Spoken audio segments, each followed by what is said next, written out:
na kombo ya tata ya mwana pe elimo santo.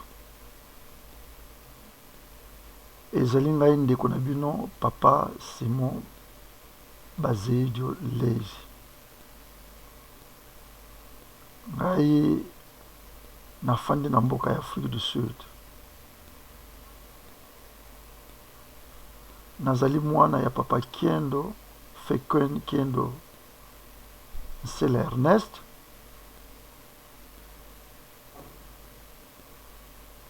na mama Mpola, mama Pasteur Mpola Kinkela Hélène.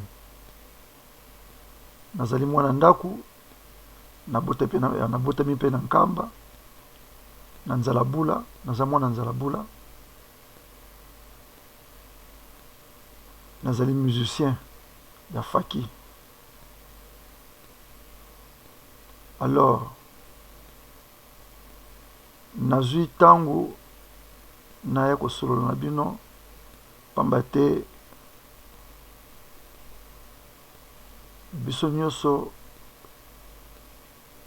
toyebi oubien bato bakala 10 ans ou bien 11 ans passé bayebi likambo esalama ke mundele moko ayaka na nkamba oyo amemaka libanga bafoto ezalaka. Papa Trevor Melvin Smith ye akende na nkamba na banza bomonaka ye te ayaka 2 fois bomonaka ye lisusu te, kasi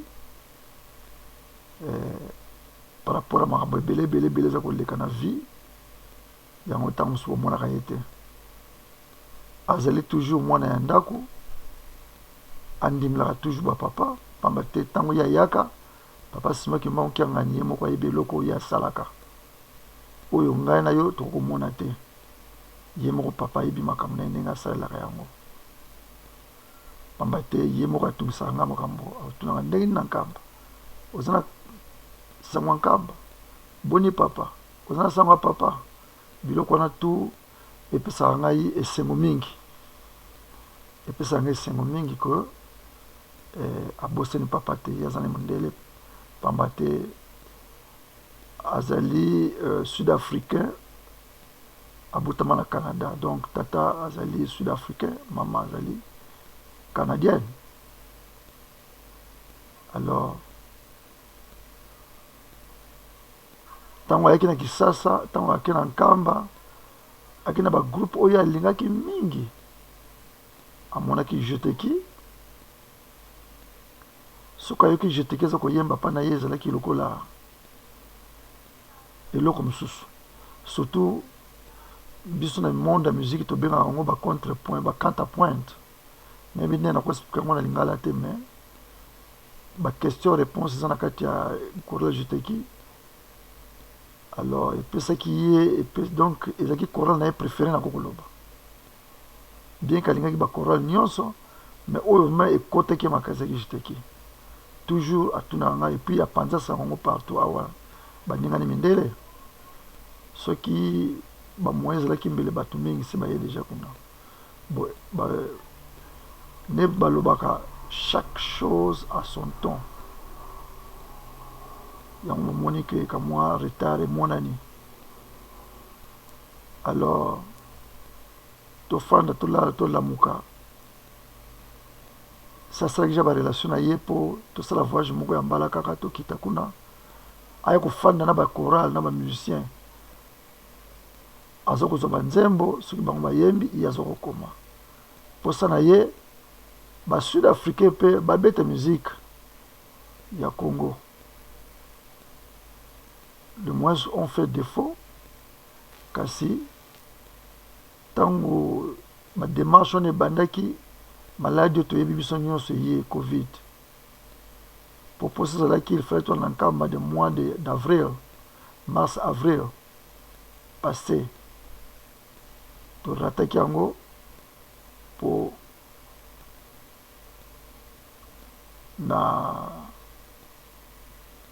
na covid ntango ekobanda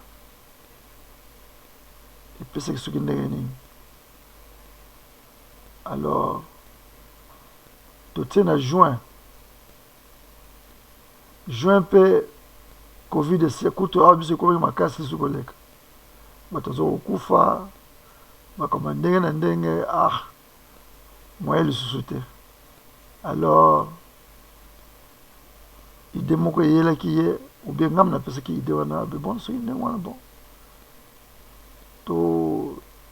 tokomaka musique bato babetaka ndenge wana abi non bon c'est comme ça tokoma musique mibale soko musique wana nakisasa beti yango ape babeti bon par rapport à ba relation ezalaki kamwa et puis biloko to ezalaki difficile alors nakomaki banzembo mibale mais alobaki il faut luka banzembo oyo eza na message.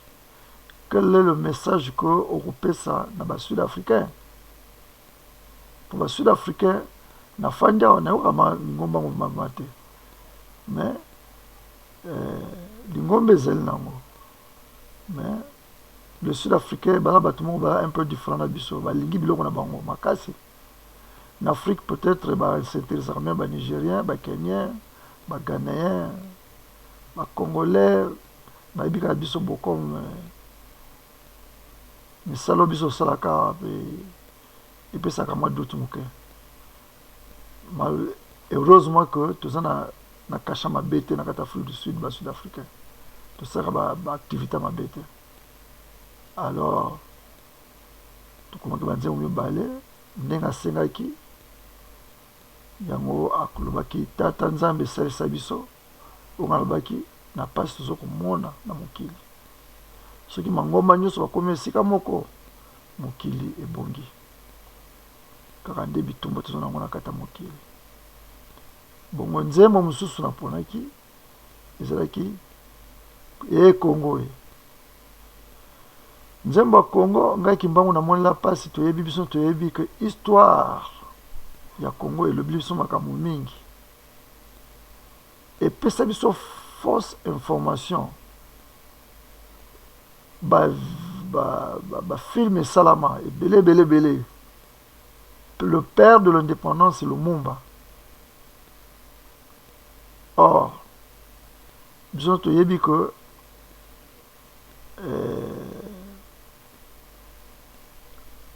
tata Kimbangu Kimpwanza tata Kimbangu avovela Kimpwanza en 1921 ye alobaki mundele okoma mutu mwendo akoma mundele ezalaki papa Simon molimsangami résout comme un problème. Alors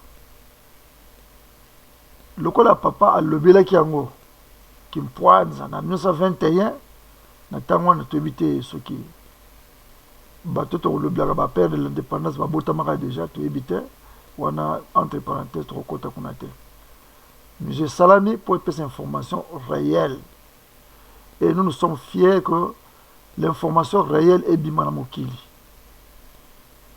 yango nde naponaki nzembo ya Congo mboka Kimbangu amonela pasi. Alors bokoyoka banzembo wana kobeta pardon soki boyoki kamwa erreur quelque part surtout na baccompagnement boyoki boye bojuge bango te bojuge mpe ngai te biso nyonso miso ezali topesa sango ya papa Simon Kimbangu kiangani na mokili pamba te sika bato bazali eza pasi pamba te bango mpe d'abord moi je leur félicite pendant 2 heures du temps boke na studio na tongo bamoni bapapie yango bapapie milai kutu bakokaki te donc mundele na bakomaki kokata basote bakota bamoni eza koebandela bango baza kokata déjà mpo bayebi sai monele molai première partie kaka motu moko azobeta trompete ya première partie tala kaka bocomprendre kaka bojuge bango te somoni note moko erate ou bien note moko eke organe note moko eke boye pardon. Le message qui est important sud-africain abeta nzembo ya Simon Kimbangu oyo nyonso etikali ebiso te ndeko moko congolais mpe ayebi lingomba vraimen te amona kaka bango bata groupe de prière habité namoni ba Sud-Africain comme aza pembe na ngai namoni ba Sud-Africain babeti musique ya ba Congolais oya faki ya fanfare na bino basengaki mpe batunanga ba question nakoki koboya te balingi bayeba fanfare na biso fanfare nini donc nazosamba réponse soki boyoki mpe monoko na ngai elobi eloko moko oyo ekei soki ndenge nini bolimbisa ngai nazali mwana ya solo nakoli na Lingomba nabokami na Lingomba makambo nyonso na Lingomba nafandaka ta paroisse tata nangaki pasteur na Makala alonga na Makala akomi na banda bino nyonso boyebi papa Kendo boyebi ye tia koma conseiller aye okufa oyo nyonso nayekoli nakokobomba nyonso te mpo tokibala mike kasi ndambo moke bokoyoka soki bomoni monoko na ngai ebeti libaku bolimbisa ngai nazali mwana bokangelanga motema te soki oyebi obengi ngai quelque part ou bien na telefone oyebi papa Simon mwana na biso place olobaki boye yango te ezali boye nakoyoka bino pamba te nayokaka bokangelanga motema te bolanda nano interview wana na mwana moke lisusu kuta tuna ye nga mpo ye ayebi lingala te aza na mposa ayeba azomona musique me ayebi lingala te siko aza na besoin ye mpe ayeba makambo koleka mpo ye mama na ye aza mien tata congolais tata ne pas kotuna ba question ye mpe mwana mpe alingi ana besoin mpe atuna oyebi bana mike baka toujours curieux curiosité na bango ezaka makasi yango bata ndeko na ngai soki eloko moko eke malamu te nde na bandeli na musique na ngai moko bolimbisa ngai naza mwana bino na kombo ya tata mwana peli mosantu tolanda kaka programme ndenge ezaleli na banza papa Simoki monki angani na ndenge asali so musée makambo nyonso ezala kitoko bokoyoka makambo nyonso neoleka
Ifutira biloe Zali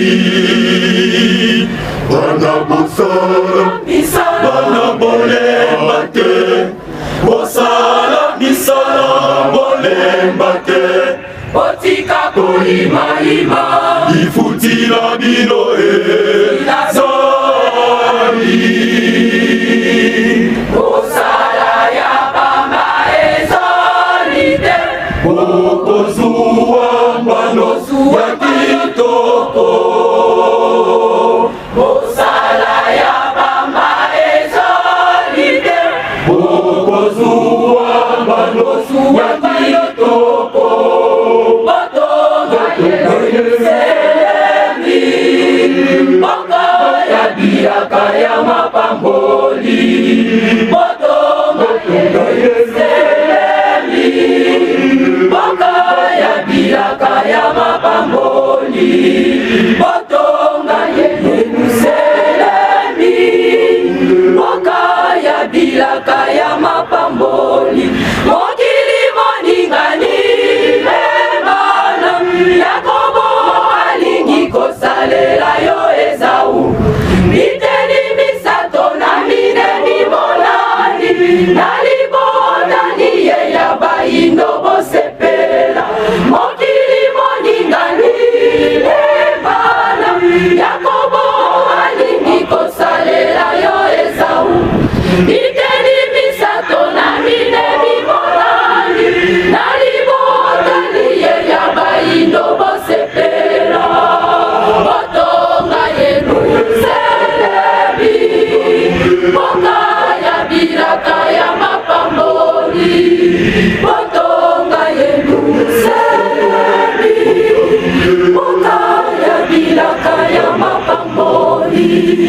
motonga yenu seleli mokaya bilaka ya mapambo nalingi nabimisa bato ya mayele elekuna nakati bino ekoki nalingi nabimisa bato ya mayele elekuna nakati bino ekoki motonga yenu seleli mokaya bilaka ya mapamboli motonga yenu seleli mokaya bilaka ya mapamboli motonga yenu seleli mokaya bilaka ya mapamboli mayele mamokili elingi komonana mondili moyeba solo nazalika endenge oyo yambi nepesa melinga mayele mamokili mauli uya yangaki bango elingi komonana mondili moyeba solo nazalika endenge oyo yambi nepesa melinga motonga okabule kama pamboli motonga okabule kama pamboli motonga okabule kama pamboli balinga balinga tekambe kotongama balinga balinga tekambe kotongama balinga balinga tekambe kotongama balinga balinga tekambe kotongama motonga yenu seleli mokaya bilaka ya mapamboli motonga yenu seleli mokaya bilaka ya mapamboli motonga yenu seleli mokaya bilaka ya mapamboli motonga yenu seleli mokaya bilaka ya mapamboli motonga yenu seleli mokaya bilaka ya mapamboli motonga yenu seleli mokaya bilaka ya mapamboli motonga yenu seleli mokaya bilaka ya mapamboli balinga balinga tekambe kotongama balinga balinga tekambe kotongama balinga balinga tekambe kotongama balinga balinga tekambe kotongama motonga yenu seleli mokaya bilaka ya mapamboli motonga yenu seleli mokaya bilaka ya mapamboli motonga yenu seleli mokaya bilaka ya mapamboli. Good day, viewers. I hope you're keeping well. Today I'll be interviewing this lovely man called Papa Simo Bazaridio. How are you doing today? I am doing fine. I heard it was your birthday today, so are you keeping well? Happy birthday, by the way. Happy birthday. Thank you very much. God bless you. Yeah. I'll just want to ask you some few questions. I hope you can be able to answer them. Yes, I'll ask. Are you ready? I am ready anytime. Yes. So, I saw you playing music.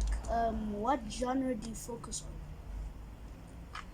on? Actually, I play all kind of music. I'm a trumpet player. Any music is before me, I'll do it. But it's not, I've got a main music, the one that I play. I've been playing since I was young. is the gospel. I play in a brass band. I am a trumpet player. But in the brass band, I was not playing a trumpet. I was playing a alto horn instrument. They're calling alto horn, E flat instrument.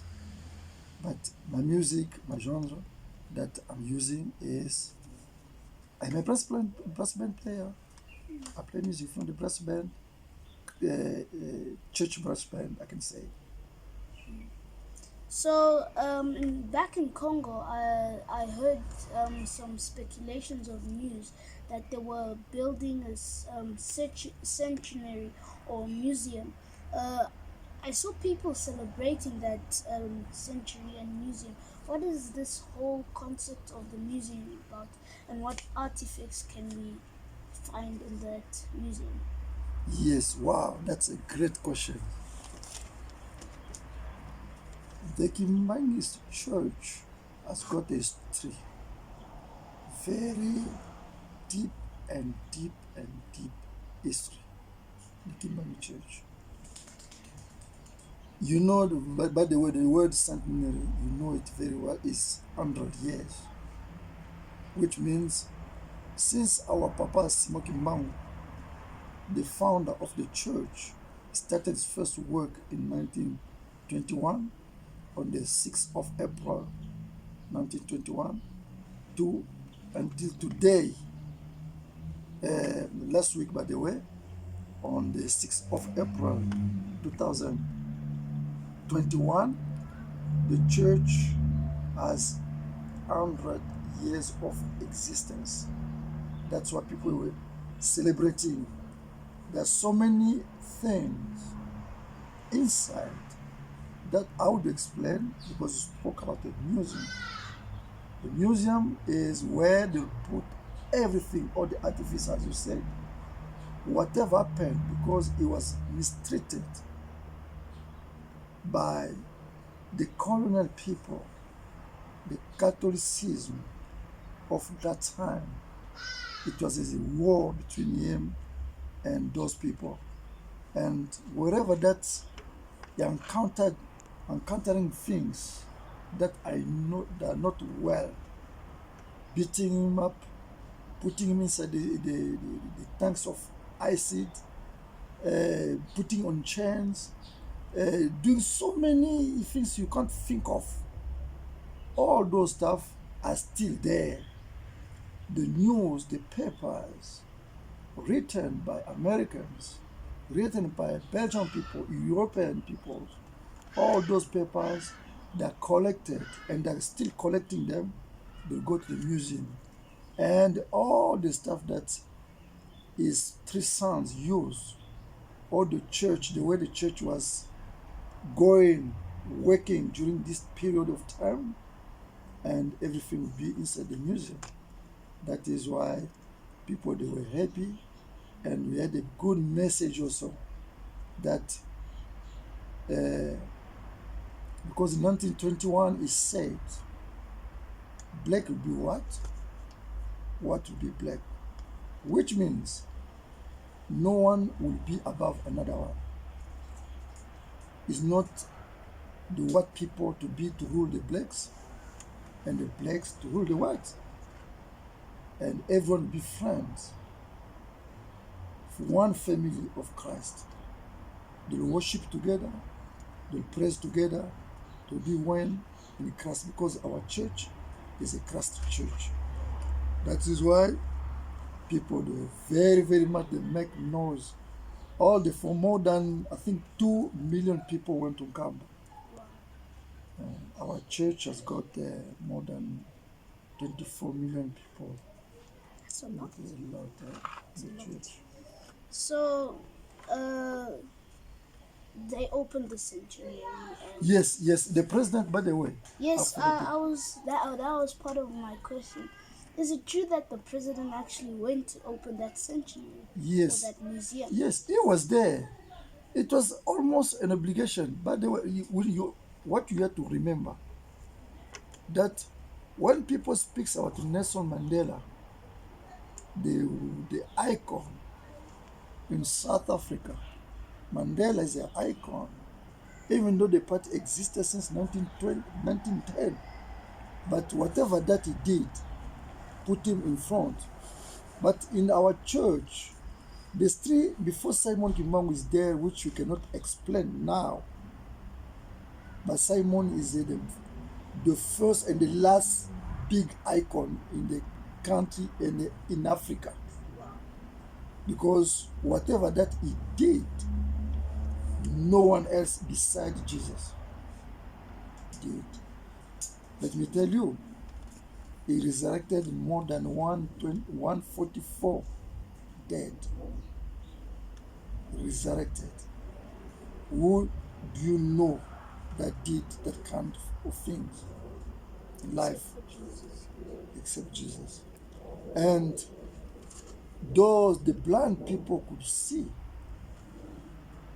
the deaf they could speak, they can everything. By the way, it make any kind of sickness, because in his time also something very interesting. All hospitals were closed down. That made the colonial people very, very angry. And in their jobs, because that time they were building the route, the train, the rail from Kinshasa to Matadi, and people deserted. People were not going to work because they want to see. It's not about the healing only, but it was the message was bringing to people. People they were just other people they were not sick. They were just going there to hear the message. It was the white people. They were it was a big heart cry in the world of the white people, the colonial people. That's why they need to bring him down, and that will speak it late. We'll speak it late. Interesting to hear about. Yeah, it was very interesting, like to see how this icon in your community or country has been now a big figure like Nelson Mandela, but like It's not like Nelson Mandela. He's above everyone in Africa, in the world. pretty much. Pretty much. You can't even, there's no time to compare with Lumumba. For example, for the precisions, him is bigger because people speaks with this people speaks about Nelson Mandela, Lumumba, Lukongo, to deviate the name of Kimbangu, to make that name to be off of. No one can know about that name. What happened? They raised. First of all, they flattened the name of Simon Kimbangu. Okay? Why did they raise the name of Lumumba? Do you get the point? Interesting. Because if that name Lumumba is on top there, which means no one will care about Kimbangu. But Kimbangu is the proper icon, the oldest prisoners in the country, in the world. Nelson Mandela did 27 years in the prison. Simon Kimbangu, 30 years in prison, of 120 to 80 centimeters. Everything inside, toilet, wherever, inside. 30 years. So, as you were just explaining, a lot of things came to my mind, and the questions, even the questions that I wanted to ask, some of them you've already given answers. So I think you were reading my mind somehow. So Yes. I just wanted to ask you just some few more questions. And who is Papa Simon Kimbangu, or who is SK? Yeah. SK stand is just abbreviation that says Simon Kimbangu. Stand for Simon Kimbangu. Okay. Kimbangu, as I said before, is the founder of the Kimbangist Church. But that name became, before him being this word as a human being, the word Kimbangu was a very special word that was used by to that country in Angola. That word, Kimbangu. When you have got a child that is dead, what you have to do before Kimbangu to be born, you'll go to your door, at your door, you take your child, you put on top of your hand, both hands, you just do this on your door, you just doing this. Hey, Kimbangu fula mwana, Kimbangu fula mwana. As fula, which the fula means resurrect the child. They were using that word, but something very curious that I can't even myself to explain. That word were not used to anyone in the world before Kimbangu to be born. No one used that word of Kimbangu. But one woman came in 1706 in the name of Nkipa Vita. When oppression was too much, slavery, because the slavery, the Congolese people, they were the most expensive slaves. The first 25 slaves that were sold were Congolese in Angola. They went to America and spread everywhere in the world. But the first one, the very first, were 25 Congolese. And that woman came with another message because she was from Catholic. And she said to them, you know what? Whatever you're doing, you'll be stopped. Kimbangu is coming. Kimbangu is coming. And that woman was burned alive because she has a child. They said, oh no, she got pregnant with one priest like this, like this. No, there's no such. She had a child, a well-born child. That child, when it was burned, they put into fire. They asked Christians to go to get some wood from the forest, thinking the wood should maybe be burned to make a party for something else, only to find out the wood were put together to burn Mama Nkipa Vita, alias Luna Beatrice. She was burnt alive, and everyone saw alive the baby because when it was burnt, the baby at the back, the baby at the same time became a pigeon,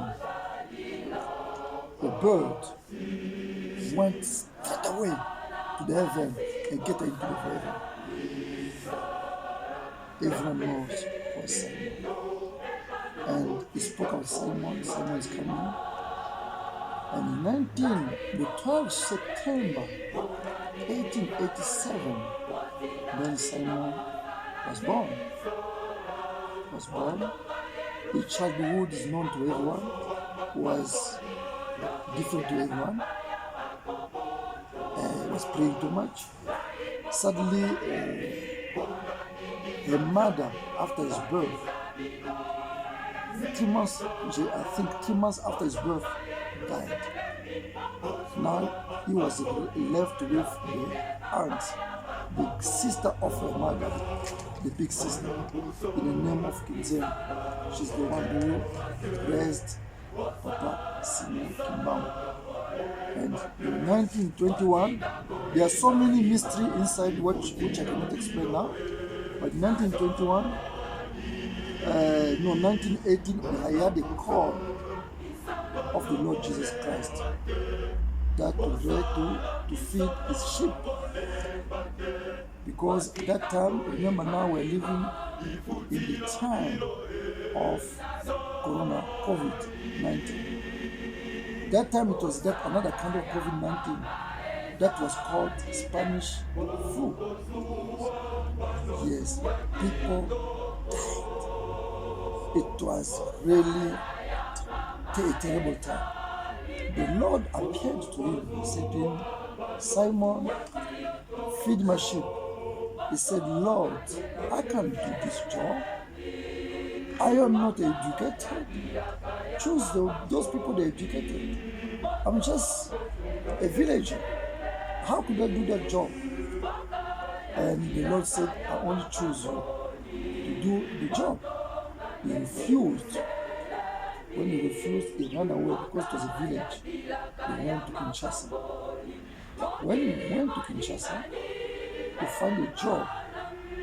Sadly for him, when it's the end of the month, he got to get his salary. The salary, when we go there, they call him one by one. There's another American guy, a black American guy also was among those people. And they'll tell him, no, Simon, look, you have sent, you got your money already. I didn't get money. You got the money, look, this is your signature. This is my signature. That was repeating 3 months. People are thinking maybe he was lying. One day they made a circle. They put him in the middle when they're getting money. Now they're calling the what guy was calling people inside. When they're calling until the last person. Simon Gilman was not called. People they want to say, they say, but Simon didn't get money. No, Simon got the money. Check here. He signed. He was here. He got the money.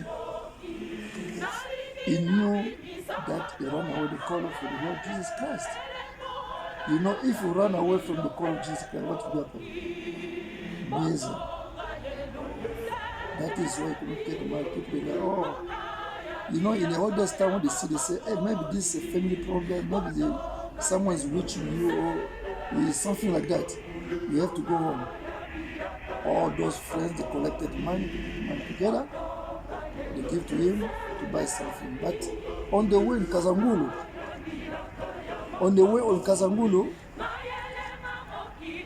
he bought, when he arrived there,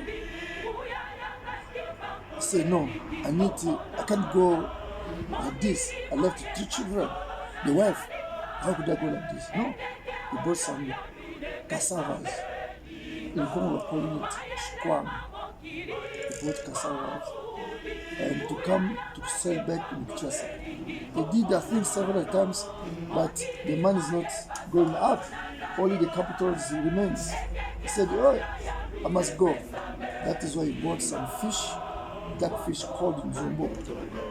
When he was going back to Kamba, in Kazamul, the same that village called Kazamul, there's another policeman arrested him, took those fish from him. When he took those fish from him, now that man, everything was eating. He had fish. That's a problem. He went back to Kamba to answer the call of the Lord Jesus Christ. In 1921, he started his work. The 18th, it was the 6th of April. The 5th of April, he said the wife to ring the bells in the morning. And because the last night, the 5th of April, was talking with some unknown people, someone, the wife was saying, oh, you're talking to who? He said, I'm talking to the Lord Jesus Christ. Oh, why? He's giving me the word, but me, I'm refusing. He said, no, do the job, and help you. And he contacted the people of the environment, of the village, the government people, the traditional leader of the village, so they can start the job. He started on the 6th of April. They ring the bells, and then the church started, and the movement Kimbangu started, called Kintwa. Last question before we round off. So, what does FACI stand for? Okay. FACI stand for La Fanfare Kimbanguiste. Is a French, because in French, brass band is called fanfare. Our church called Kimbanguiste, which means Kimbanguiste brass band. That is abbreviated on from fire, because in English different. In English, I can say brass band Kimangist. I say Kimangist brass band. It's like vice versa. That's the difference only because of the language. Because the brass band, where I came from, where am I from. Thank you very much for letting me talk to you. It was nice talking to you. Thank you very much. God bless you. I'll see you next time. Yeah, goodbye. What? Two. 1, 2, 3.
Simon na sepeli mingi na présence na yo na epai oyo ezali ba question belé oyo bato baza kotuna et ngai moko pe na tunaka ba question wana na tuna question concernant centenaire bazo tout ba mingi à propos ya centenaire.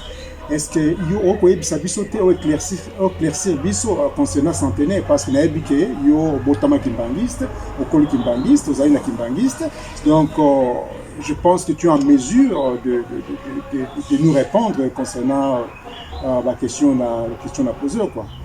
Ok, bon. Merci beaucoup pour mon tournant na combat totalement na pays monsanto.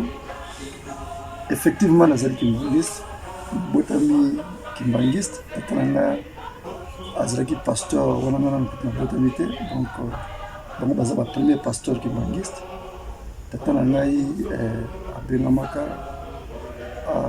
ali musaba ko biblique na Nkamba o bato ba Nkamba ba bien nzala bula tata na ngai kuna ngana na botamina kuna donc j'étais le premier bébé garçon wa botamana na montagne pour nzala bula ezeli montagne. Alors deuxièmement, il y a centenaire. Je crois qu'en tant que Congolais, il y a Combo et Kimbangu. Kimbangu, ils ont comme mokote, bombama na sa mesa ou bien Kimbangu, ils ont comme moko oyo et il y a Congolais nyons. Attaque au yébi makamna ngote, mais au yébi que il y a un nom, une certaine personne au nom de Kimbangu. Alors, ce que tu le dis centenaire. Effectivement, tout ça année à centenaire. Année au Mobimba, depuis janvier, qui est décembre, vous avez année à centenaire. On va te événement mais précisément le 6 avril, est ça, date très, comme on le dit en français, c'est vraiment crucial quoi. Donc, date importante. Et c'est importante parce que Papa Simon Kimbangu, autre bien la papa, le nom complet dit Papa Simon Kimbangu, Abandaka Moussala Naye, mais le 6 avril. Mais comment Abandaka Moussala? Alors il y a l'histoire derrière Babylone Konaninos. Donc ce qui ont permettre avant de répondre à un centenaire, ce qui ont permettre d'abord d'expliquer que comment on a. Donc tu auras Samarie. Donc, je vais faire un effort, résumé pour tout comment les Sikarana, si tu dois me permettre. Alors, l'histoire du kimbangisme, c'est une histoire moko, c'est différent par rapport à la religion. Bon, tu peux catégoriser le kimbangisme comme religion parce que moyen mususu ezate et dans la combo mususu bako bengela moté à part religion kimbangiste comme tout l'église de Jésus-Christ sur la terre par son envoyé spécial mais ezali civilisation c'est comme nous voyons le juif ba Israël bana Israël ezaki kombo ya mutu parce que kombo mutu wana oto yebaki yango nde ekomi kombo ya nation mobimba oyo tobenga bajuif bana Israël mais c'est encore kombo mutu moko. Alors le kimbangisme c'est presque la même chose. Nga aza kimbangiste tout noir aza kimbangiste aucun des côtés base la même mot baza ba Eskimo ou bien baza na Australie ou baza partout baza ba kimbangiste en réalité. Alors, l'histoire du kimbangisme, ça date. Il y a l'histoire cachée où Angola, Israël, na makambo nyonso oyo eyebani peut-être na bato mosusu bato soyebite. Alors, à partir d'Angola kunande, il y a l'histoire que biso bato te wutaka kote wana. À part création, mais que c'est d'ici pour expliquer nyonso pour ton la caméra. Mais Angola est le centre mon combo. Donc tour de Babel, tour de Babel, Alors tokomona dans 1482 tokomona ce arrivé à Mindele ton bayaki. Mindele liboso ayaki, je crois c'était en 1450 quelque. Un certain Barthélemy, Diego Barthélemy, ayaki afandaki te aleki na Cap Vert aleki adjomaki. Pambati azeko luka surtout pour son baluka pour son biso ebunga ekenda wapi. D'après l'histoire ya bana Israël. Parce que biso tant longa na Congo de Ntutu la to mataka to djongaka. Bato batikalaka ezaki ba bushman. Do ba pigmen ba bushman. Parce qu'il y a l'histoire na kati wana ya makasi oyo ekoniflation mukolo mosusu toko solango. Mais tozonga na likambo yo lobi opesa na kama chance na likambo wana. Alors tangu bamindele bayaki tangu bayako Diego Cao ayaki na 1400 je crois 82 si je ne me trompe pas. Tangu ye ayaki ayako découvrir batu wana babunga na Congo d'Entotila na Angola. Tangu découvrir bi batongo bangoyo. Qu'est-ce qui s'est passé? Il fallait adzonga na mboka na ye akende kozwa 4 priests donc mpelo azwi bango ayena bango po abeta match ki bango bafanda awa sikoyo azwa pe bato na biso mosusu mpe amema kuna po brainwash bango pour laver cerveau donc olaver cerveau donc azwaki akutana mokonzi ya mboka asololi na ye ya liboso kuta kitaki te ya mibale akitaki aketi na mboka bayokana mokonzi ya mboka bino kama aza na besoin nazwa bato boye tala kaka moni toyebani deja epuis nga na kotika mpe bato awa po baza na 4 tokotala po bakende koyekola monoko na biso po biso toyekola monoko na bino po toza na moyen ya communication parce que on n'a pas toujours on se communiquer dans les signes, ce qui n'était pas bon. Alors effectivement, et ça la magie de moi, au bac de poto, tu as vu l'histoire de Zingakuvu, ceux qui osent congolais, vous voyez l'histoire de Zingakuvu, moi tu as l'histoire de Nyozote, tu as Bakenda qui va y aller portugais, comment qui coco, comme ça. Et puis en plus de ça, bateau peut y aller qui Congo. Alors l'histoire commence par là. Tant l'histoire est bandit, biloko bango baki nango besoin ba bandit ko kozwa déjà. O baki na besoin ba mungwa, bazaki na besoin oyo, ba minéraux, ba biloko ba kozwa déjà mais comment alors mo ba lobby tete. Alors ceux qui skara bomo yo continuer donc alors ba bateau le soupé donc tout le monde comme bateau to ko tuzu bango. Et les Mwanzambe monanaka na kala en Égypte que étoile moko munene telemaki likolo ya Afrique na 400 Afrique centrale. Siko ba moni bato yo mayere monsieur les alités il fallait to zo bango to tsa bango confiance makasi to no zo bango ndambo to kenda bango peut-être moto moko likamwe eza premier na kata mukanda Nzambe peut-être ko bimela na bato. Alors toyebi histoire ya l'esclavagisme comme aux rabiso côté rabiso actually biloko wana nyonso ça a commencé au Congo d'Entotila ça avait commencé par là ils ont commencé à faire ça guerre bandit on n'avait pas de guerre na kata royaume mais ce qui royaume ya paix guerre bandit bakamandenge na ndenge bandit et comment que eloko moko ya pasi vraiment na kata mboka tokomona bagera bamaye ezalaki tokobenga baekolo mo ewutaki suka toyebi te baraso mpe bandi biloko wana nyonso ekomaki kamwa pasi na kati ya mboka oyo ezalaka na bagere te ekomi na bagere. On avait nos institutions toki na gouvernement na biso kindoki ezalaki nango mate bato ayaki na pe biloko tu mboka ekomi na pito pale. C'est pas là tokomona naissance ya maman Kipavita otoaka sana Kipavita wana azaki ne catholique mais makambo so ebimilaki na kati na ye pamba te ye alaki lokola mutu moko en tant que catholique, mais ma tête n'est à quoi résoudre les gens. Et c'est elle qui a commencé à parler le nom de Kimbangu.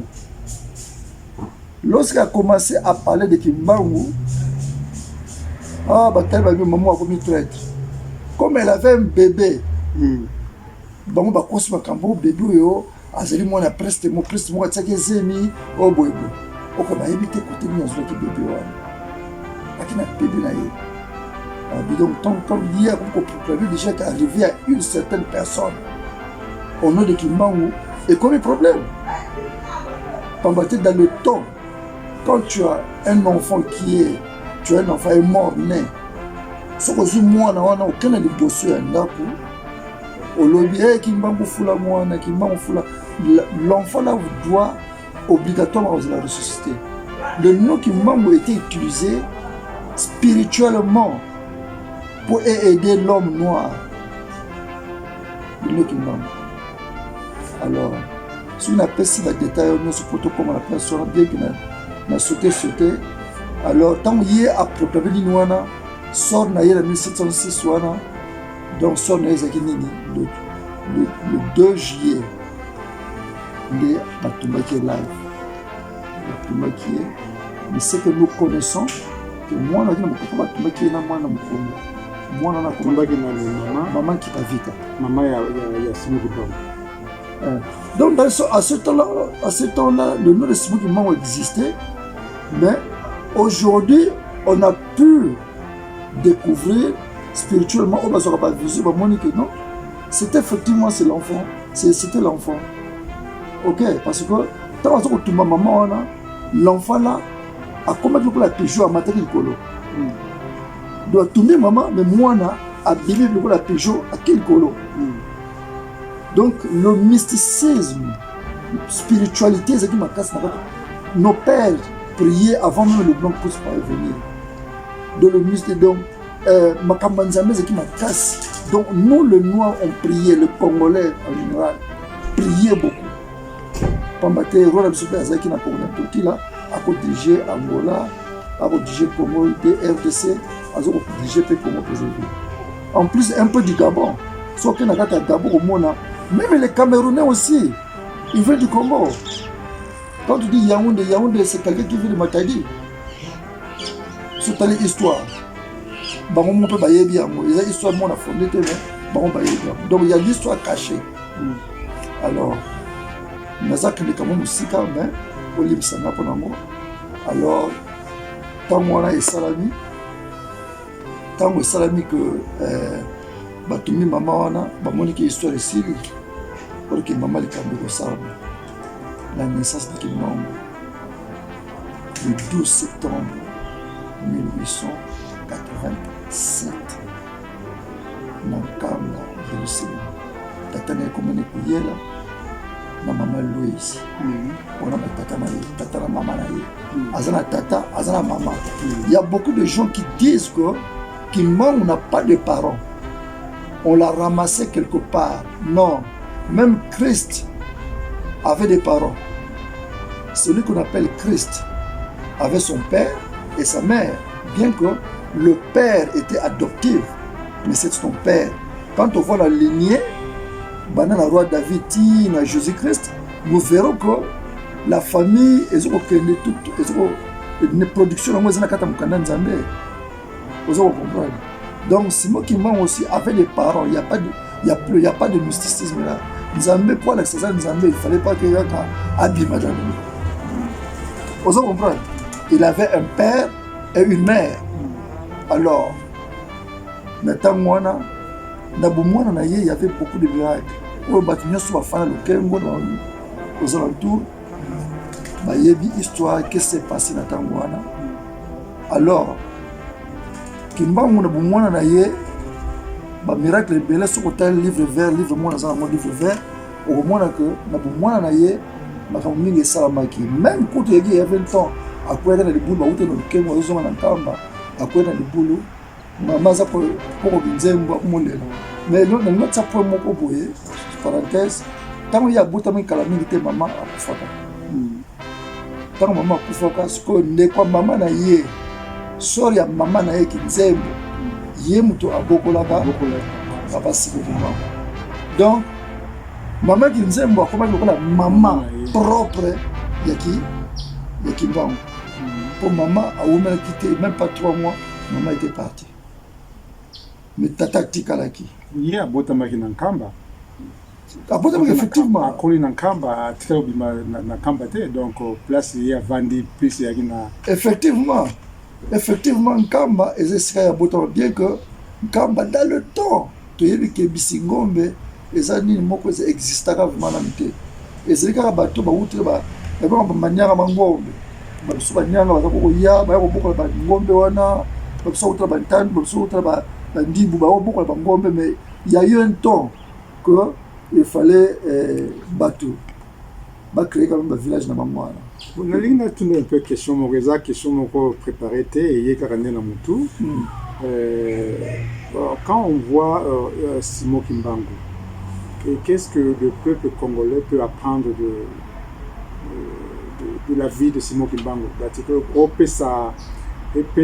Parce que tout le monde m'a compris belé na Congo, ndenge Congo ezali, ndenge ba guerre plus ou moins na Congo, ndenge ba comportement na Congo, mais qu'est-ce qu'on peut vraiment apprendre de Kimbangu et pour ça un peu changement la façon de faire des Congolais en tant que Kimbanguiste au moni, parce que au moni génération à Kala, au moni génération à Sikoyo, bon.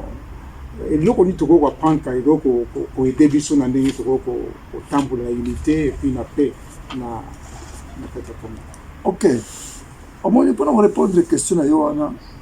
Je m'excuse parce que la question donc il moni ce qu'on moni n'a pas si historique. En bref, il y a beaucoup de choses. Tu dois Yohana pour oyeba d'abord qui est Kimbangu. Pour Kimbangu soit capable à ça la oyo peuple congolais cause la malamu ou bien qu'est-ce qu'ils peuvent se faire. Donc faut d'abord qui est Kimbangu. Ceux qui oyebi Kimbangu azali nani, mais non. Réponse mususu même yo mo to ko pesa mo ezako to ngam na ko pesa te. Pamba te Kimbangu nani. C'est pour ça que la Kimbangu a commencé à opérer le miracle même l'autre enfant. Après na kate le boulot. Après le boulot maman le week mwana maman.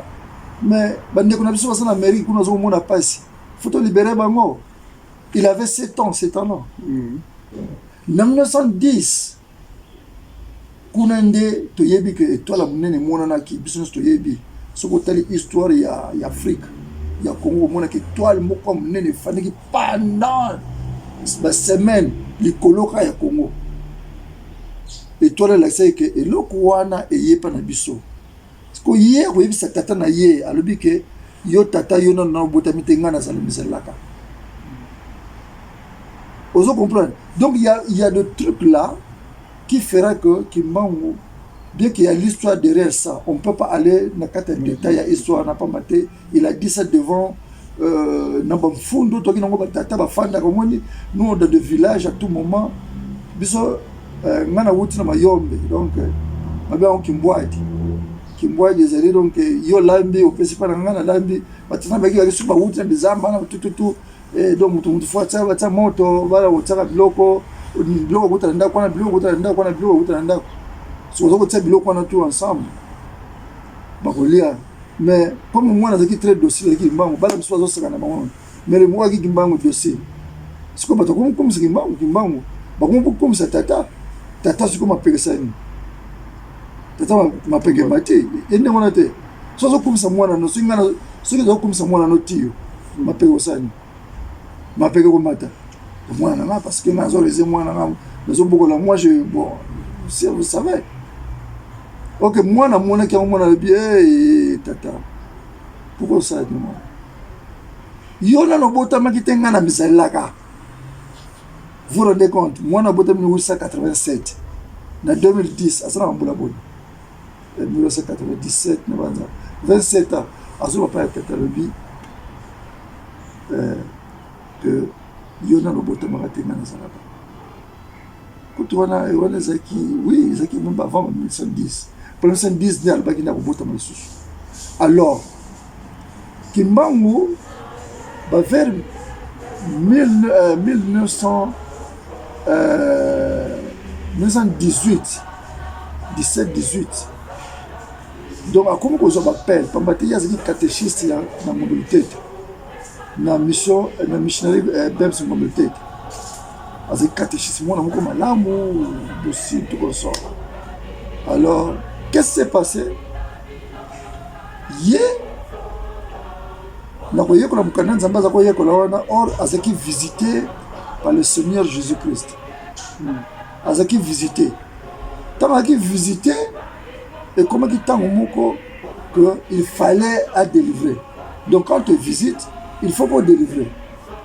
Et c'est par là que nous avons dit que nous avons bien qui est albiné bon tala bana na bato na yo ndenge bazoko kufa. Parce qu'à ce temps-là il y a une maladie on dit tout le monde a corona ya tamwana. Les gens mouraient. Ali bato na bazoko kufa. Donc ba ponio au salamsala.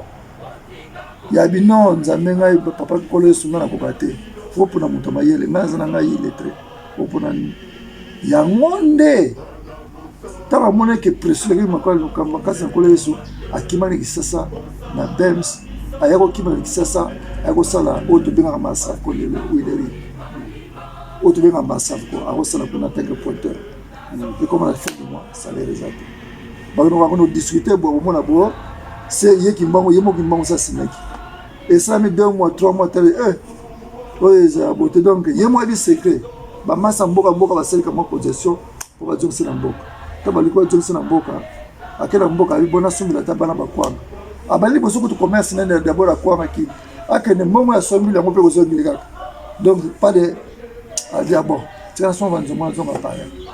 Tanga zombi asomi nzombo azonga mutu mo babenga na mfumvu policier moko boye abotole banzombo tanga bole nzombo abibo bana lelo yo lokolo botole nga banzombo wala sana ngodi ko to senga ta banzombo so ine bo comme le botole bo banda lelo yo eloko to ko dami ozani banzombo donc fufu wana vina mo bimba ko lia ala mama desu nzombo amela ti nzombo asa poto nzombo. Donc, mais sans total l'histoire, il y a Papa Simon Kimbangu, c'est histoire vraiment pour biso bané na bané parce que makambo belé zawana et salami bon belé pour mais moyen pour to vanda wa to solami so. Bon c'est ça c'est ça ka tala sisi. Yango moni siko fokena. Parce que c'est ça, ce qu'on a point sikoyo. La point c'est Kimbangu centenaire de. Nous quand on a centenaire lo moni au salama. Yango siko to ba Kimbangu ya kipona nini? Konkolo sa FC ga lobi na ya lobi. Tala batuno ndenge baza osani ni baza okufa. Tala batuno ndenge baza osani ni baza komona pasi. Yo ponemo lo mona pasi. Akini asali ba manœuvre nebo a respecter ngote. Ti et comment leur moko il fallait son mboka. A continue même na otrako et simité ba bengani et ça ni. A jongi na mboka mpesiko pa nzambe. Sikoyo dernier causeri na ye ezaki le 5 avril. Azoko sulona nkolo Yesu. Tawo sulola sikoyo mama mulu ayoki ye azo sulula tuni ya lubine o. Mais Yesu sulona nani? Yabite mazo sulona nkolo Yesu. Abi o. Bon nkolo Yesu alingi nini? Yabite apesinga musala na boyi na ngana. Moi je veux pas travailler. Moi nkolo Yesu non. Moi je vais t'aider. Je suis là, je suis ta femme. Je suis là pour t'aider. Nakosalisa yo. Tant papa si nous maman qui a dit oh OK voilà comme moi c'est un ennemi les malamu. Mais avant ça à tenir que c'est pas chef Yamboka pour libérer Almosa Msala Nzambe. On pas voter pour ce qu'on continue à Salamou. Ça c'est l'histoire que tout Congolais doit connaître. Et ça, c'est obligatoire. Et ça, obligatoire. Il faut qu'on ait un livre. Il y a des détails. Il y a des samarés. Résumé. L'émission, il y a un résumé. Ok. Alors, dès le 6 avril, il y a un mois de temps. Tant que bêtis m'ont retentir, Moutounio soit qui n'a contraint en Kamba, même au-delà, 70 km, les gens sont venus. Mais toutefois, avant, akotambola mwana kisolokele mboka mungu aza peme na nkamba ya mboka mungu ya bankamba bo bandoki nyonso balingosala bafete na bango kuna baloliaka bato kuna mosala nzambe esalama na place salite te. Qu'est-ce qui s'est passé? Ye akendaki azwi na mwana nene batambola po anakutana bango takekana biale botikala bona koma nkolo Yesu oyebi ye azali komona akokolongola eloko eza na butu akomisa ngo visible batikalaki nini mwana na ntongo siko mamwela abeti ngonga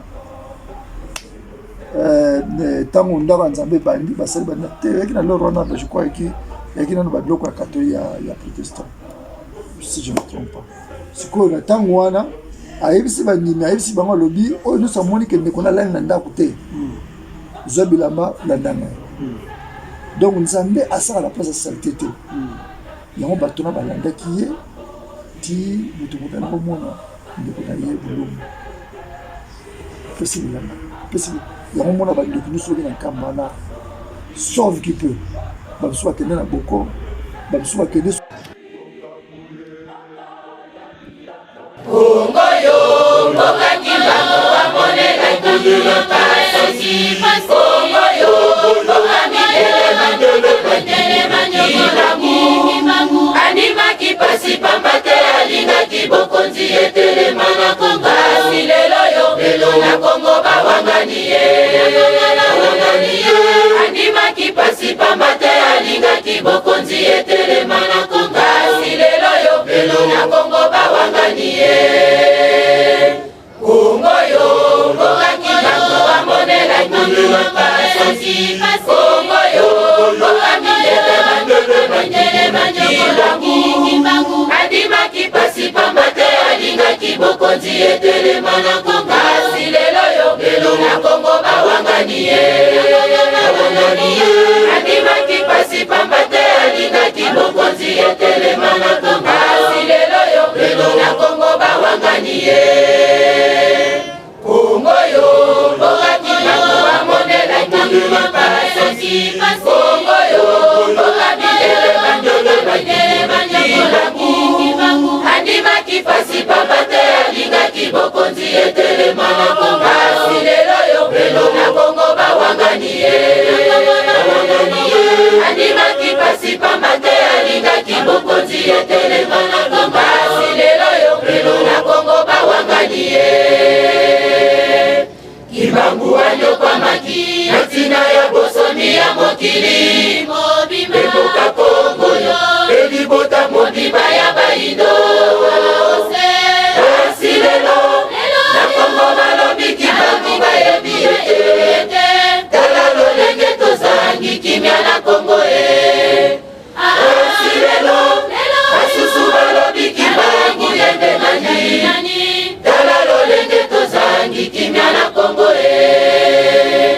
Kibangu wanyo kwa maki Natina ya bosomi ya mokili Meboka Kongo yo Elibota modima ya baido Silelo na kongo balobi kibangu bayebi ete Tala lolenge tozangi kimya na kongo Silelo asusu balobi kibangu yende nani Tala lolenge tozangi kimya na kongo Kongo, Kongo, katimbangu wamonela pasasi Kongo, Kongo, katimbangu wamonela pasasi Kongo, Kongo, katimbangu wamonela pasasi Kongo, Kongo, katimbangu wamonela pasasi Awa pesi bino bosomi Osani tatakimba Nofundu wanga nile takimba Bolomi biboye biete Awa seri bino nipanda Osani tatakimba Nofundu wanga nile takimba Bolomi biboye biete Awa pesi bino bosomi Osani tatakimba Nofundu wanga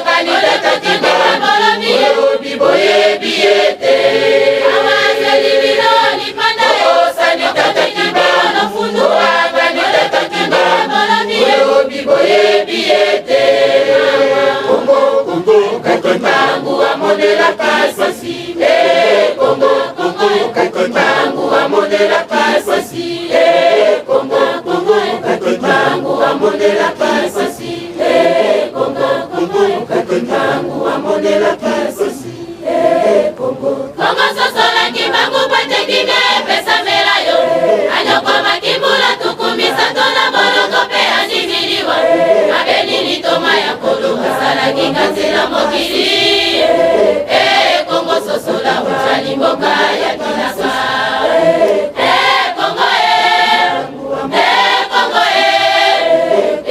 Congo Congo sosola kimbangu,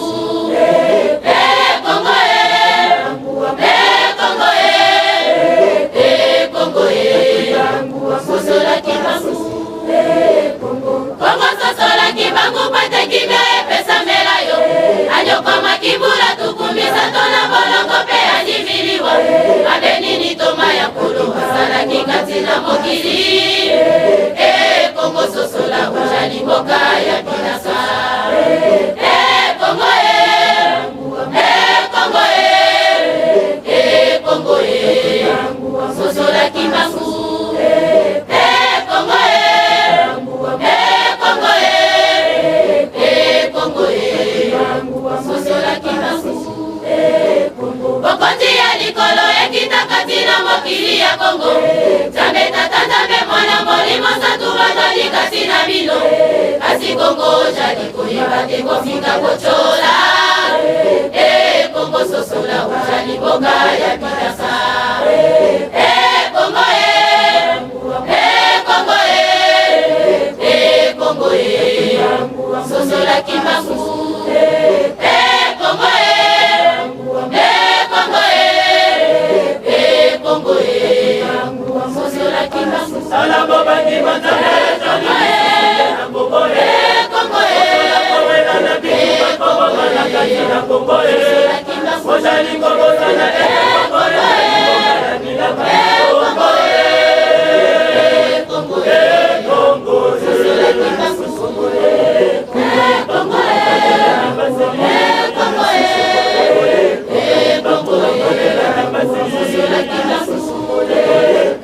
Congo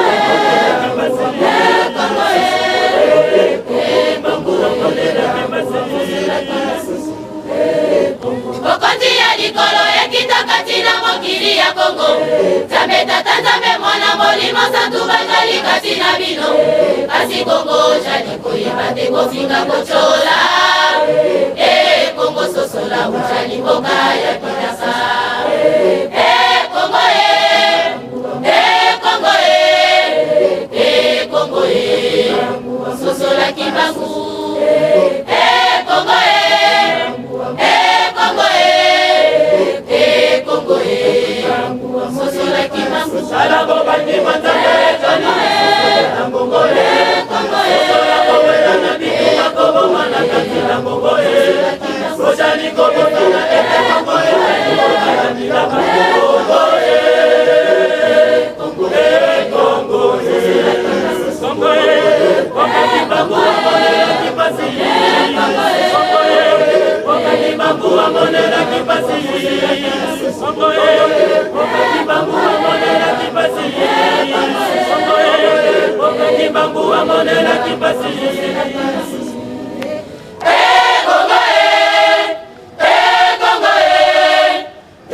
Congo sosola kimbangu,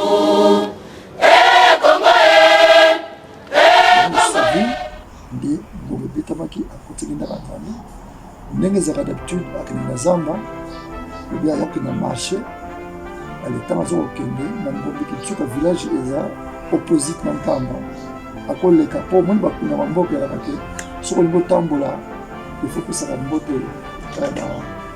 ya bato ayo tara bandako na ndako tanga ko mwana moni apesi mbote atuni me mama ni maladi kuna ndenge ni mama ko benga mama kiatona vraiment ça comme on a passé ali yesi ko ya aucun Nzamba osesa ka bimi na ye ko le sa lobi soki ojongi te ngana yo abi mena le wuti kuna vite yo za oda trois fois jomba soko zuite ngana ko zoyo yango aki obligé a jomba pa makantongo asambeli vumbuka bobika na kombo ya na nkolo Yesu.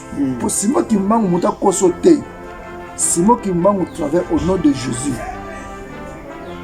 La palabra au bateau le baquet. Il y a une question parce que beaucoup de gens ils ont tendance de croire que quand on est kimbanguiste,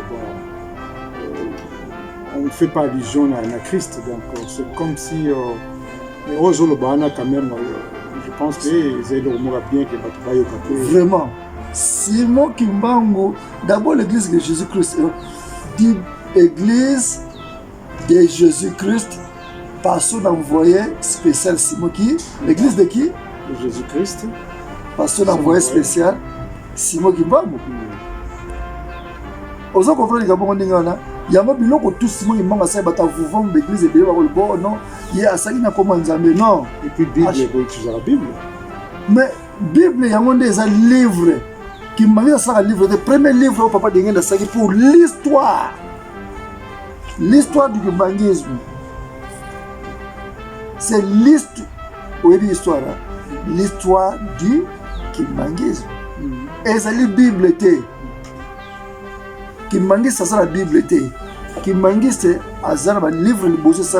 Muta kuma livre za kupanda lungana ako kumba livre kaka one otambula ne ko yamba bana ko sala boye ndenge kimbanguisme ko tambula. Mais l'histoire kimbanguisme ezali oyo. Le matin na bino ezali basé na kati ya mukana Nzambe ko lana ba télévision internet okomona yango. Tu verras ça. Alors, tant que Aoutu a donné à sa maman à Abidaki, comme maman a la maladie à Moutou, et qui passe à courir après la mort. Tant que na zamba, que na marché, ma soeur tant que n'a ni moi na ye, tant que zongi, maman a tuni yoki manga big singa taki ki. Donc il t'a passé la maladie donc à associer. Kimbangu tanga jongi boye na epsioka kamata kimbangu na niveau mo sana. Kimbangu le dit mais na saki na koma collège. Na saki na koma collège, saki na koma. Alors, revenons à notre mouton sur Kimbangu a mené pour 600 ans. Depuis le 6 avril, le 6 avril 1921, le 6 avril 2021, et c'est 100 ans. Et là, nous sommes au kilo et que ça va 100 ans. Ils ont un impact. Influence. Yes. Donc, là, nous sommes aussi 100 ans. Ils ont un impact. Tant que nous sommes très et mystique. En 1918, si vous avez une maladie au bateau, flou espagnol. Si vous avez un corona, à ce qui sont tels que vous avez ce qu'on mouton le ngolango, même papa si vous m'en aboti barnet de qui se lequel Charles, papa de l'homme qui a gagné, papa de l'homme qui a abeti bangon à quand guerre à 14 ans, 18, guerre à 14, 18 guerre sani. Et puis c'est là qu'il a même dette, donc proclamation de dette wana oyo, et c'est là guerre wana qui date de guerre, abotama qui papa de guerre, abotama qui le 22 mars.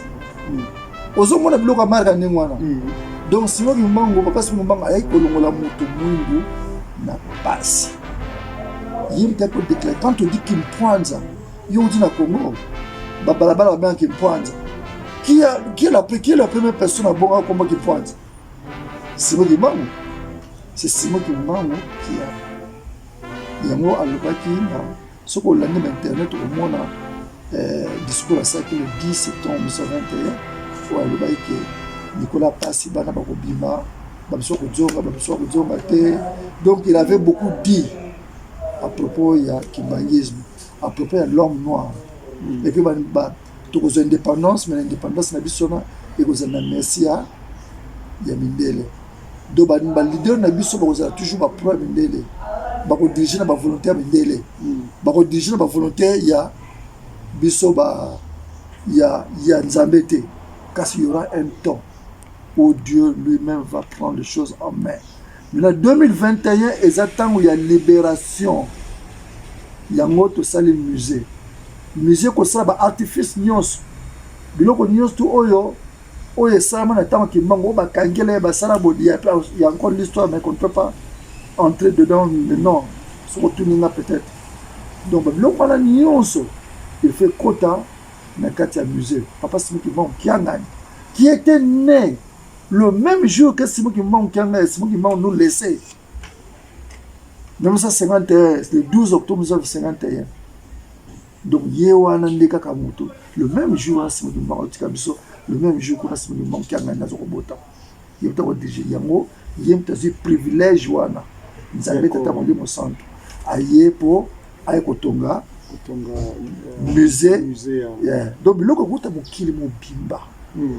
Biloko tout na biloko tout ba complicité ba américain, complicité ba allemand, ba mindele en général au ba sala contre ce mouvement. Ba comme ko livrer biloko la news tout ba ya et ko kota la katia. Il y a musée et puis libération de l'homme noir. Nous devons le reconnaître pour que nous avons pour notre en tout cas, merci beaucoup. Je pense que na Union sur le Biwana, bien que vraiment nous doté, je pense que quand même il peut se battre l'idée concernant le centenaire. Mais ce qui Nathalie yo papa Simon, on lit musique mingi, on lit fanfare mingi. À chaque fois, on bête fanfare, on bête fanfare. On est un peu naïf, mais tant qu'on yo apprenait la musique. Bon, il est vrai que aux un pays étranger et autant qu'il peut la classe il y a l'écolo, il y a musique, mais à chaque fois aux on a une source quoi, na ba fanfare, na naïf un peu ezanini, musique ezanini pas na yo. Oh bah nous sommes au monde yo boye, bah monto de musique. Il s'agit un peu attends la détail mais en résumé parce que surtout en détail dans Muzindo ça là que ils moi tant d'abisso mingi nga école de musique quoi nga école de musique na fanfare kimbangiste naza d'abord mon père est pasteur kimbangiste et puis mon père mutakosa na musique papa dengenda tant papa dengenda kina na biso na munzoto na mulimo za na biso ya kineki na katna na chrétienne apesi pa na ye akoti ma musique pour mon habité moi na nga lingi musique mingi donc il fallait pas à la partie wana or que pèse là qui musala gai et d'un côté musique c'était là qu'on s'est rappelé question musuna tunaka okala yo za mutu moko yekola électricité ya ngonde zala ki ko fallait au ça l'électricité par rapport ya papa alinga qui yo ça l'électricité mais la vie active c'est la musique et yo ezali ko soit contrôle c'est on le bango toujours Dieu l'homme propose et Dieu dispose. Et ça, Moussala, mon allié m'a cassé l'électricité. Moussala, allié m'a cassé. Curieusement, c'est que Moussala n'a été. Tant que cola, moi, non, cola. Asimba, boy. Tu évites lobby et l'ornia aux anango. Donc, net ngaï, je suis électricien, oui. Puis, il y a salle classe, na kotiki, na salle on a quitté na Ista, na salle télécom, mais toutefois, l'électricité qui me sert en été. Quand je fais quelque chose, et botte la gueule côté. Mais si on a une trompette, ou bien un instrument, on a qu'un bête donc, je suis devenu musicien, c'était en 80, c'était en 78 quand je suis devenu comme musicien. De l'école de musique, il n'a pas comme Doudou, père son âme, à Tiki Bisso, il y a des soldats, à la qui militaire, à la qui nous fanfare, il y a armée à Mobutu. Alors, toi qui as dirigeant Moussoussou, il y a Koufaki, dirigeant Wana, tant que Koufi, alors les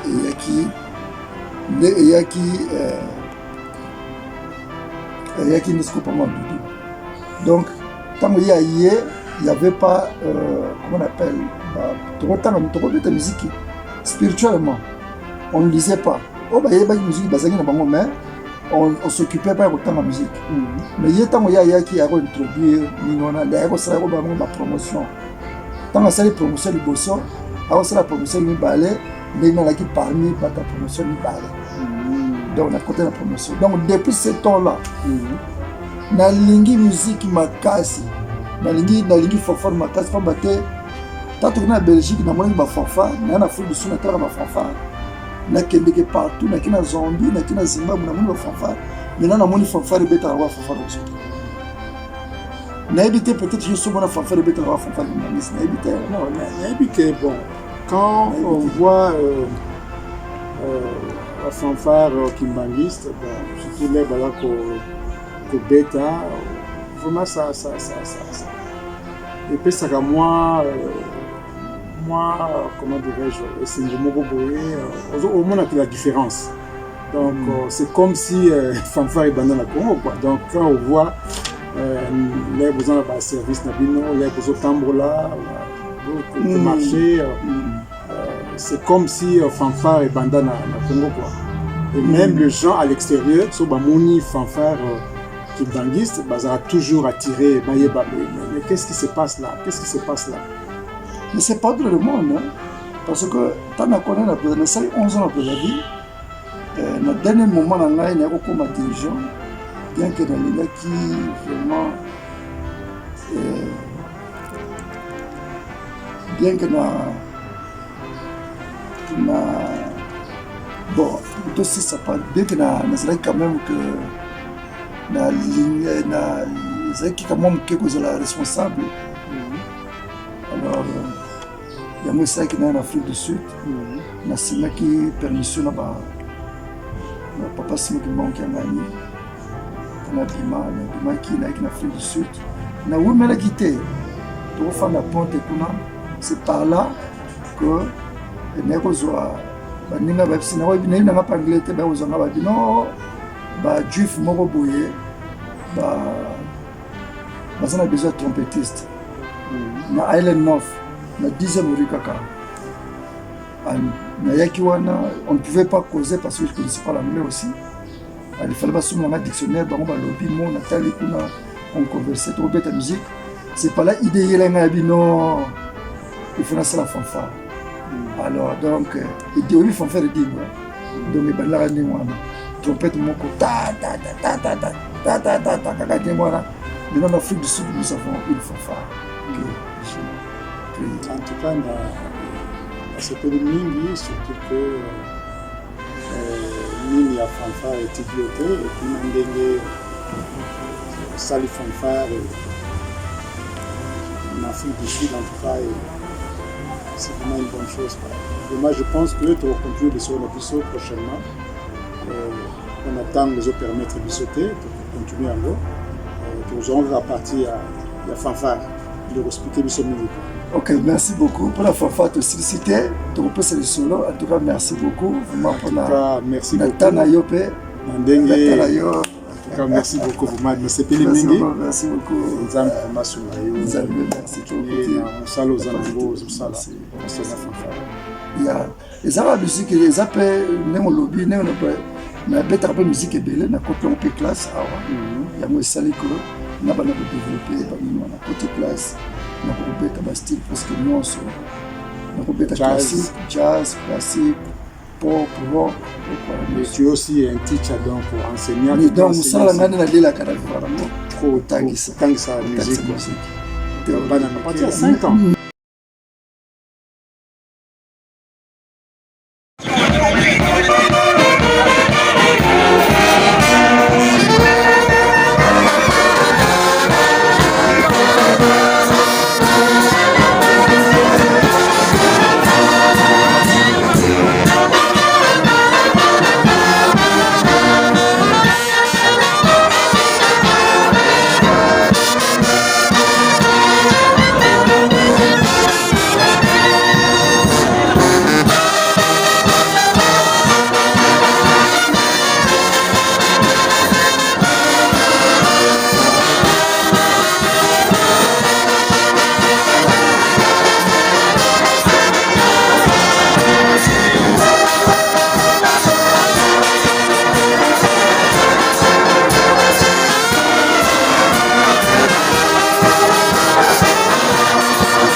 na kombo ya tata ya mwana peli mosantu na banza biso nyonso tolandi ndeko ndenge batumisaka ngai mikolo nyonso soki peut-être okute na nzela balinga vraiment bayeba makambo ndenge bienke bango baza vraiment ata groupe de prière oyo makasi wana donc balingi na bango mpe bandanga nzambe nyonso moto nyonso asalaka nzambe baboya na bango yeke bango baza na nzela na bango balanda nzela na bango ezali ndenge toyebi bagroupe oyo ya pentecoste bondimisa ngai baplace ebele bokoloka monoko na ngai eza na anglais eza na français na donc confusion de langue totale otutango mosu esekisaka ngai toyoki deja oyo bandeko balobi totali musique bandeko na biso babeti soki esekisi motu mokumami bososaska scrab na chanel na biso wana toyebi ke papa treva ye moko totosola na ye ye moko mpe ya koya albinanga aza libuloba mpe akoloba ya moke soki nzambe apesi biso mpe ntango tokokuta na ye bandeko mpe balobi na basisite likambo mpasi mpe mombango mpe soki badezo kotuna yo okimi yango yo ozwi ngambo na nkula mosala donc tona biso na beso tozwa ngambo na nkula mosala te papa simoki mbango kiangani ye wana ndenge wana papa simoki mbango ya 21 surtout oyo baza banonki mangiste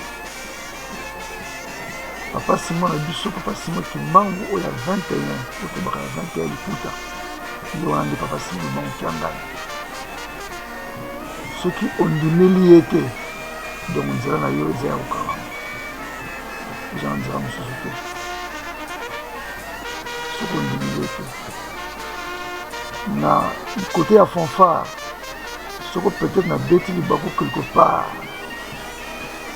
ndenge nalobeli yango ezali malamu te po bandeko balobi na ngai banani basesili te balingi bayoka mpe likambo ya fanfana po balingi fanfana mpe mingi so omoni ke place wana alobaki eza malamu te surtout bandeko na ngai bamusicien oyo bino biloko boyebi pardon boyebi nimero na ngai botindeli ngai ata na whatsapp ata na facebook ata na nini mpona corriger bereur wana ntango nakokutana bango yango bandeko na ngai bana papa Simoke Mbangu Kiangani tata molemo centre mokonzi ya bakonzi nzambe na kati na bato afandi na bato na ye aza kosala nyonso na bato na ye tozali na esengo kwamba te nzela tozambe solo soki obimi libanda soka na afrike te soki otamboli mokili okomonaki ya solo otwaka na nzambe wanza ya solo yango topesi bino merci mingi na ndenge bino bolandeli biso ndenge bolandi émission oyo ndenge natoloba papa na bapapa bamama baleki na nga baya na nga bakoko na ngai so bosepe nango ekozala kitoko ntianga mpe signe nzambe papa Simoke Mbangu abatela biso nyonso na bolingo na ye po mosala na ye kende liboso nzela oyo ya nkamba tina na bazangongo nzela oyo papa Simoke Mbangu liputa alati atambolaka shortcut nde babenga yango raccourci nzela wana ebonga bomona quelque part nabosani koloba nkombo moko ya mama abotamaki na 1951 zo toyebi bolimbisa ngai nayebi te raison nini ezali ke nabotami na ndako nakolo na ndako nkombo wana ekima ngai donc feu mama maria ndenge toyebi nabosanaki bolimbisa ngai na place wana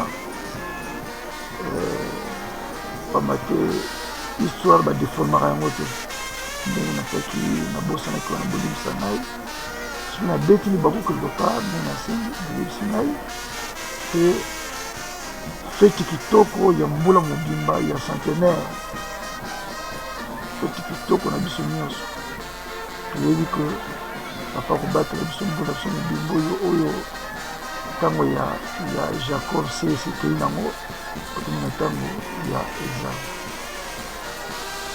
donc bandeko na ngai bolimbisa ngai na ndenge mabako ya mike